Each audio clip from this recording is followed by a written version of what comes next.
అనగనగా ఒక ఊళ్ళో గిరీశం అనే వ్యక్తి ఉన్నాడు.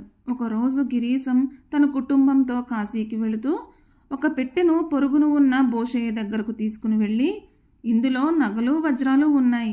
నీ మీద నమ్మకంతో నీ దగ్గర ఉంచుతున్నాను.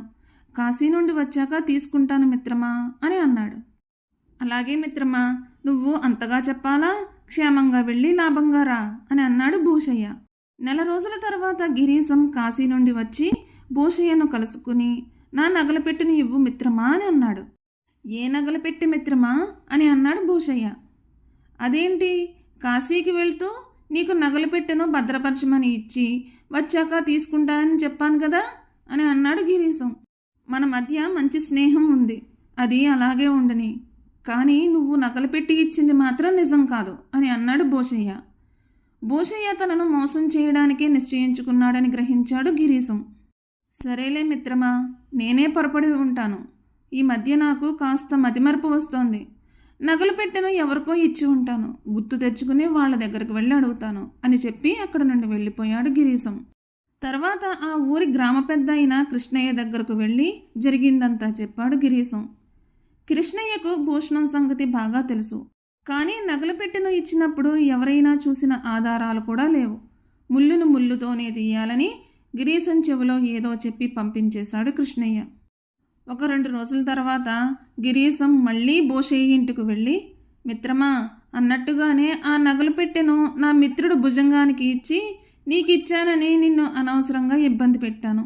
వాడి దగ్గరికి వెళుతూ నిన్ను చూసి పోదామని వచ్చాను అని అన్నాడు గిరీశం. పోనీలే మిత్రమా, నగలు పెట్టే ఎవరికి ఇచ్చింది గుర్తుకు వచ్చినందుకు సంతోషం. అన్నట్టు నీ చేతిలో ఉంది ఏంటి అని అడిగాడు భూషయ్య. ఇదా, నగలు పెట్టిన తెరిచే తాళం చెవి అని అన్నాడు గిరీశం. ఏది, భలే విచిత్రంగా ఉందే, ఒకసారి ఇవ్వు చూసిస్తాను అని అన్నాడు భూషయ్య. సరే ఇదిగో చూడు అని తాళం చెవి ఇచ్చాడు గిరీశం. బాగా ఎండన పడి వచ్చావు, కాస్త మజ్జిగ తీసుకుని వెళుదువు గాని అని భూషయ్య లోపలకు వెళ్ళి మైనపు ముద్ద మీద తాళం చెవిని బాగా ఒత్తి ముద్ర పడేలా చేసి, తర్వాత తాళం చెవిని గుడ్డతో తుడిచి మజ్జిగ గ్లాసుతో వచ్చి, ఇదిగో మజ్జిగ అని గ్లాసును తాళం చెవి గిరీశానికి ఇచ్చాడు. మజ్జిగ తాగిన తర్వాత వస్తాను మిత్రమా అన్నాడు గిరీశం.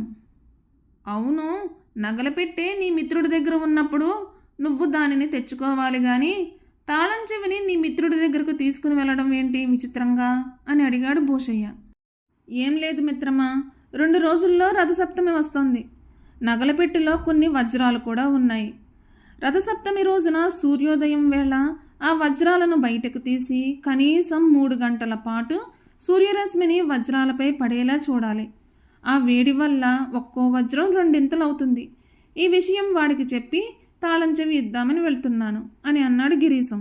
మరి ఆ పని ఏదో నువ్వే చెయ్యొచ్చు కదా అని అడిగాడు భూషయ్య. నేను పని మీద పొరుగురు వెళ్తున్నాను, దారిలో దొంగల భయం ఉంది, అందుకే నా మిత్రుడికి విషయం చెప్పి ఊరు నుండి వచ్చాక నా నగల పెట్టెను తెచ్చుకుంటాను. ఇక ఉంటాను మిత్రమా అని చెప్పి గిరీశం వెళ్ళిపోయాడు. భూషయ్య ఆ రోజు సాయంత్రం వేళ మారు తాళం చెవి చేసే మస్తానయ్య దగ్గరకు వెళ్ళి, నా నగల పెట్టె తాళం చెవి పోయింది, ఎప్పుడో ఈ మైనం ముద్ద మీద తాళం చెవి గుర్తు వస్తాను, దీనిని బట్టి మారు తాళం చెవి చేసి ఇవ్వు అని అన్నాడు. ఓ, అదెంత పని అని ఆ మైనపు ముద్దను తీసుకుని మారు తాళం చెవి చేసి ఇచ్చాడు మస్తానయ్య. దీనితో నగల పెట్టి తెరుచుకుంటుందంటావా అని అడిగాడు భూషయ్య. నా పనితనానికి తిరుగులేదు, తప్పకుండా ఆ పెట్టె ఈ తాళం చెవితో తెరుచుకుంటుంది అని అన్నాడు మస్తానయ్య.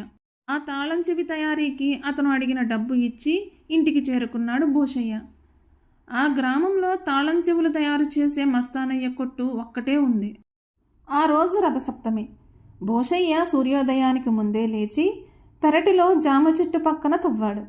అందులో నుండి గిరీశం ఇచ్చిన నగలు పెట్టెను బయటకు తీసి బాగా శుభ్రం చేసి భార్యతో, ఏమేవ్, ఎవ్వరినీ ఇంట్లోకి రానివ్వకు, నేను మేడ మీదకి వెళ్తున్నాను, సూర్యోదయం నుండి 3 గంటల పాటు పైనే ఉంటాను, నువ్వు కంగారు పడకు అని చెప్పి నగలు పెట్టెను మారుతాళం చెవిని తీసుకుని మేడపైకి వెళ్ళాడు. సూర్యోదయం కావస్తోంది. సూర్యుడి కిరణాలు లేలేతగా భూమి మీద పరుచుకుంటున్నాయి. భూషయ్య ఆ మారుతాళం చెవితో నగలు పెట్టెను తెరిచాడు.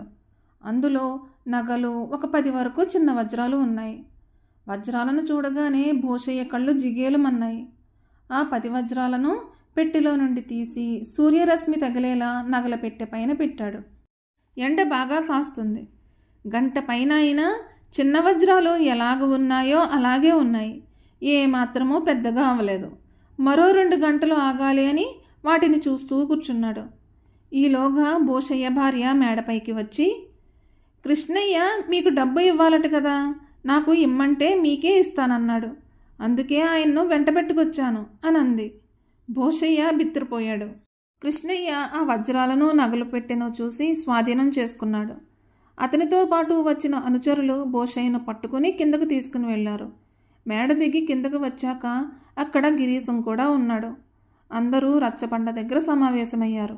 నిజం చెప్పు, ఈ నగలు పెట్టే నీకెక్కడిది అని గదమాయించాడు గ్రామ పెద్దయిన కృష్ణయ్య. ఈ నగలు పెట్టే నాదే అని అన్నాడు భూషయ్య. రచ్చబండ దగ్గరకు రమ్మని మస్తానయ్యకు కబురు పంపారు. నగలు పెట్టుకు ఉన్న తాళం చెవిని తీసి మస్తానయ్యకు ఇచ్చాడు కృష్ణయ్య. గిరీశాన్ని కూడా అతని దగ్గర ఉన్న తాళం చెవిని మస్తానయ్యకు ఇవ్వమన్నాడు. గిరీశం తాళం చెవిని ఇచ్చాక, ఈ రెండింటిలో ఏది అసలైన తాళం చెవి, ఏది నకిలీది అని మస్తానయ్యను అడిగాడు కృష్ణయ్య. గిరీశం దగ్గర ఉంది అసలైంది, భూషయ్య దగ్గర ఉంది నకిలీది అని విషయమంతా చెప్పాడు మస్తానయ్య. తర్వాత కృష్ణయ్య ఇలా అన్నాడు. గిరీశం నా దగ్గరకు వచ్చి జరిగిందంతా చెప్పాడు. నేను ఇచ్చిన సలహా ప్రకారం నడుచుకున్నాడు. ఇప్పుడు భూషయ్య పట్టుబడ్డాడు అని అన్నాడు కృష్ణయ్య. బుద్ధి గడ్డి తిని ఈ పాడు పని చేశాను. స్నేహితుడని చూడకుండా ద్రోహం చేశాను. నన్ను క్షమించు గిరీశం అని గిరీశం చేతులు పట్టుకున్నాడు భూషయ్య. ఇంకోసారి ఇలాంటి విషయాలు జరగకూడదు కాబట్టి నువ్వు గిరీశానికి 50 వరహాలు పరిహారంగా ఇవ్వాలని తీర్పు చెప్పాడు కృష్ణయ్య. తర్వాత నగలు పెట్టెను రామయ్యకు అందచేసి జాగ్రత్తగా ఉండమని చెప్పాడు. తర్వాత భూషయ్య గిరీశానికి 50 వరహాలు ముట్టజెప్పాడు. ఈ కథ కానీ మీకు నచ్చినట్లయితే please like, share and subscribe to my channel.